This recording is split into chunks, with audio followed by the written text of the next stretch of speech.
Welcome to People Tech, the podcast of the HCM Technology Report. I'm Mark Pfeffer.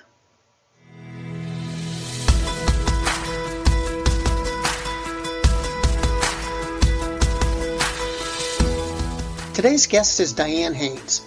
She's the Chief Product and Marketing Officer at Mineral, which uses data, technology, and human expertise to provide HR and compliance services to small business. AI is working its way into a whole lot of areas of HR, and that includes with SMBs. So we'll talk about that, along with learning, bias, and transparency on this edition of People Tech. Hi, Diane. Welcome. Now, tell me about Mineral. What do you do, and why are you different? Yeah, so Mineral is a company that helps small and medium-sized businesses get ahead of their HR and compliance challenges. And the way we do that is we have a pretty amazing platform of HR and compliance information and tools that a small and medium-sized business can leverage. And then we also have a team of fabulous HR and legal experts that provide a lifeline to those small and medium-sized businesses if they still need help beyond the information that we provide on our platform. So it's both platform and services that we offer to small and medium-sized businesses. And can you tell me about your typical customer? I mean, first of all, is there a typical customer? And what do you think is concerning them right now? Oh, that's a great question, Mark. We just did a survey actually recently where every year we survey our small and medium-sized business clients and ask them about what's concerning them right now. So a typical client for us is a small, medium-sized business that has, through either an insurance broker, a payroll provider, or a health insurance carrier, gotten access to the Mineral platform or our experts in order for them to understand more about what's going on in HR and compliance so they can keep their company compliant. And what we, in the survey that we've recently done and we do every year, it's really changed since last year. Last year we heard a lot about recruiting and things like that being something that folks were concerned about. There was still a lot of concerns around COVID and the changes. A lot of what we're hearing this year is a lot more focused on retention than recruiting. I mean, recruiting is always a concern, but there's been a market shift, at least amongst our clients, around really being focused more on retention and engagement of their current employees, as well as reskilling their current employees versus necessarily as much focused on hiring new ones. And that might be a result from what we've seen of sort of the economic concerns that people have, and people are being a little bit more cautious about hiring, so that therefore they're doubling down on their current employees. Those are the types of themes that we're hearing for sure from small and medium-sized businesses. I'm going to shift gears just a little bit. Everybody's talking about AI right now. And I'm curious what you think about how it will impact your customers, but also how it will impact your business. Everybody is talking about AI right now. I think every conversation I have, someone brings up the question. And as a result of that, we actually added a question to our survey about AI to ask our small and medium-sized businesses how it's impacting what they're doing and what are they thinking about it. And interesting enough, a lot of our clients, small and medium-sized businesses, really aren't paying attention to AI. They are not making it a requirement of vendors. They're not seeking out solutions with AI. What is different is as the companies get larger, that changes. But the core of the clients we have, which are really small and medium-sized businesses below 1,000 employees, they're not really considering, oh gosh, need to put AI as one of the requirements I have. They recognize the benefits of it, but they're not necessarily making a requirement. That being said, vendors and technology providers like Mineral, my goodness, I'm so excited about the opportunities that AI presents. We at Mineral really see it as an amazing enabling technology for us. If you think at the heart of what Mineral does is we take very complicated federal, state regulations around HR and compliance, and we really make it more digestible and understandable for small and medium-sized businesses. And then we help them solve their needs that result as a result of these regulations. So as you can imagine, AI is a boon for us in terms of enabling us to be able to do that faster, more efficiently than ever before. So we're really excited. We're seeing AI as a great enabling technology. People are talking a lot about AI in learning and development, and Yes. I'm kind of curious about how does small businesses see that? I mean, how do they see the two integrating or AI driving learning? Well, again, when we talk to our clients, I don't know if they necessarily see it. I think that what they see is some of the benefits of it happening. And what I mean by that is I take a look at some of the learning and development providers like ourselves and others, where we see AI applying to learning is really things like curriculum curation. So nowadays, a lot of the work is not just deploying training courses to employees, it's also choosing what courses are the right ones. I mean, Mark, the course for you may be to train you on a topic may be different than the best course for me, even though it may be the same topic.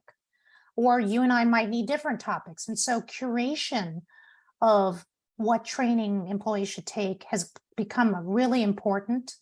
And there's been a lot of focus that in the L&D space. And so it's really interesting. AI is coming forth really prominently to help curate the best training paths for employees.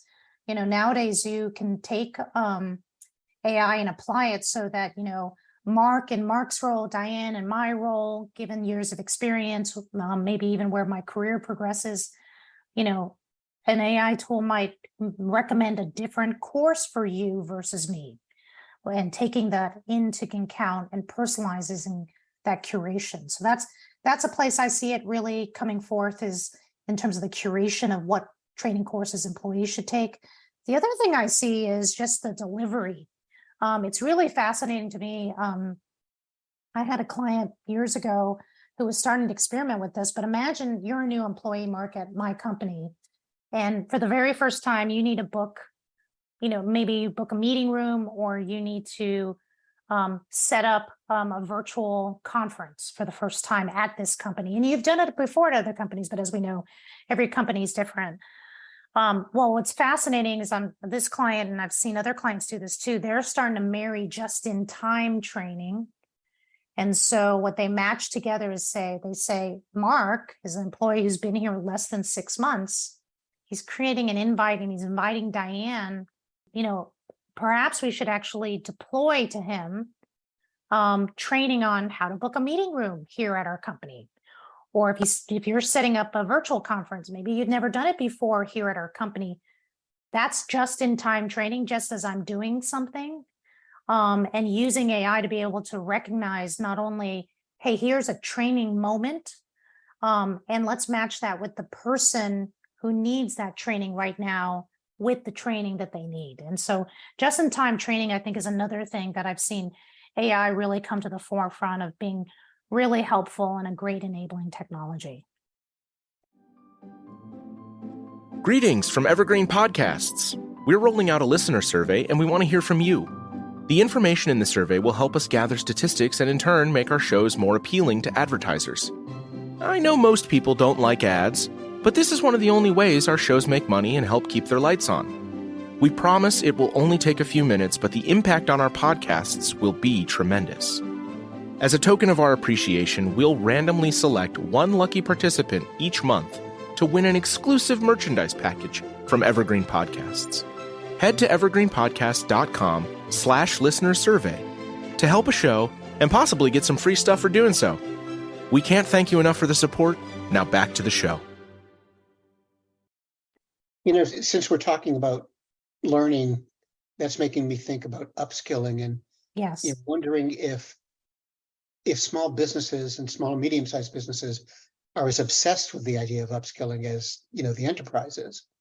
Yeah, I mean, we actually talked about upskilling in the survey too. And because of this focus on retention for small and medium-sized businesses, they need to do more with either less people or they're asking their people to do multiple jobs. And so as a result, this focus on retaining them and then upskilling them so they can do more for the business is really important.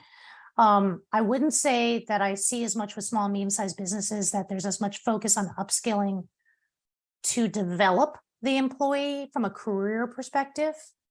When I look at larger companies, enterprise companies, there's definitely this sense of upskilling, reskilling that comes up because it's all about career development. In small and medium-sized businesses, I have not seen that as much, and the survey doesn't really focus on that as much in terms of the responses that we got. Most of the focus on upskilling has been, hey, we have more to do now. We can't go hire more people to do this, or people have left, and therefore we need to upskill the people we have. So that's something that we've definitely seen as a trend. You know, the world seems so complex today. I mean, even work seems so complex today. Are small businesses able to keep up with what their employees need to know? Well, we certainly don't think so, because that's why we have a business here at Mineral, right? So much of what we do is about giving small, medium-sized businesses peace of mind. So about, we often hear from folks that we interview.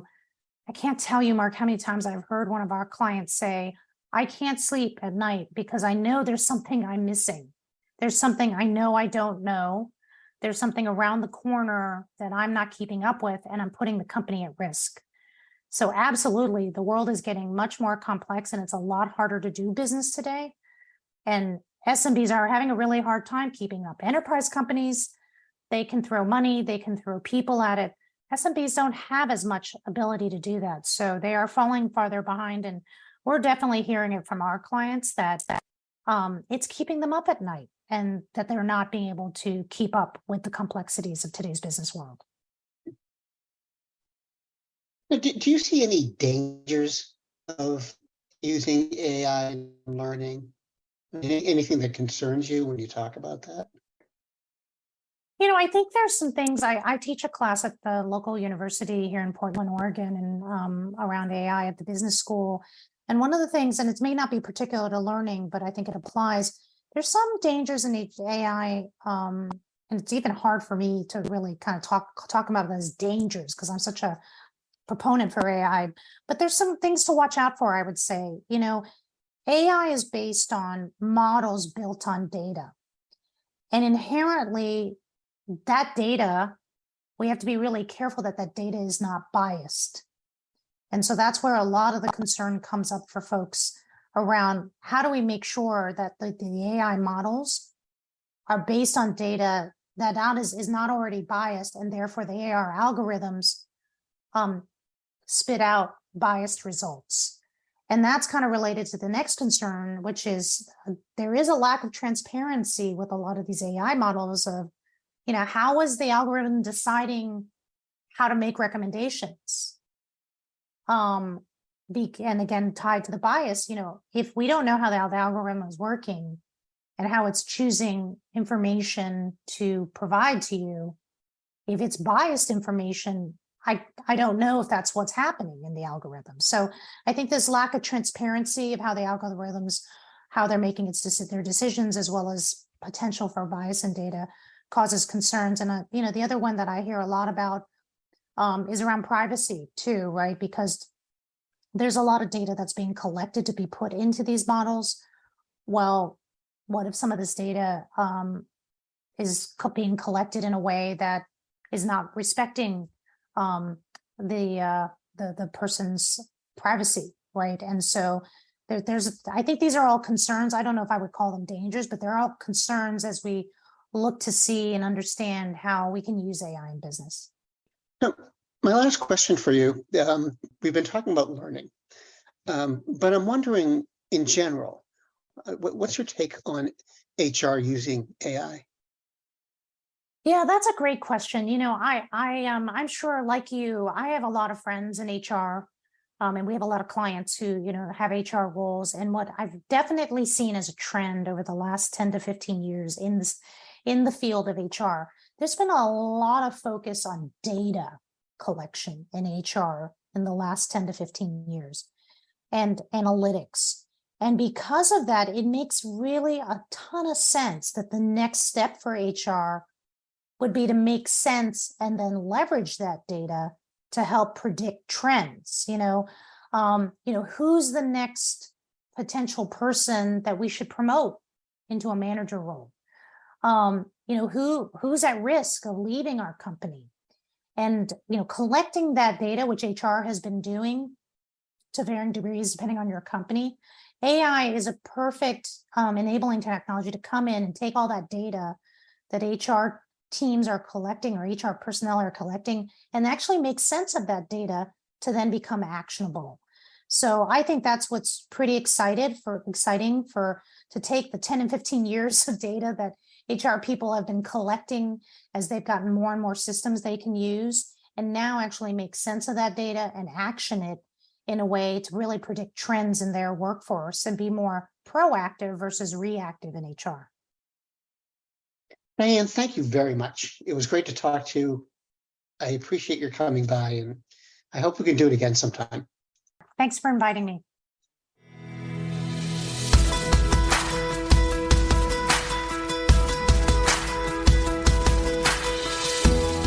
My guest today has been Diane Haines, the Chief Product and Marketing Officer at Mineral.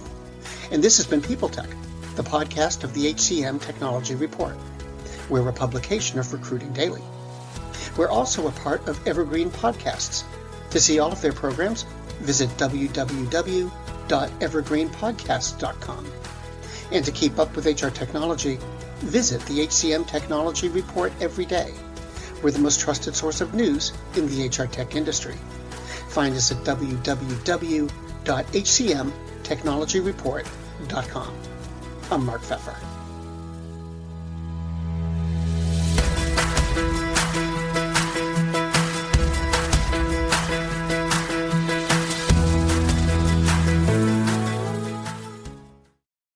Do you love news about LinkedIn, Indeed, Google, and just about every other recruitment tech company out there? Hell yeah. I'm Chad. I'm Cheese. We're the Chad and Cheese Podcast. All the latest recruiting news and insights are on our show. Dripping in snark and attitude. Subscribe today wherever you listen to your podcasts. We out. Welcome to Don't Retire, Graduate, the podcast that asks you what you want to be when you grow up so you can graduate into retirement with a purpose and a passion, whether you're 25, 85, or any age in between. Gain actionable financial and mindset tips from your favorite authors, podcasters, and influencers to help you reach that exciting next chapter. Listen now and start building your path to financial freedom and reframing what retirement can mean to you. This is your host, Eric Brotman, reminding you, don't retire, graduate.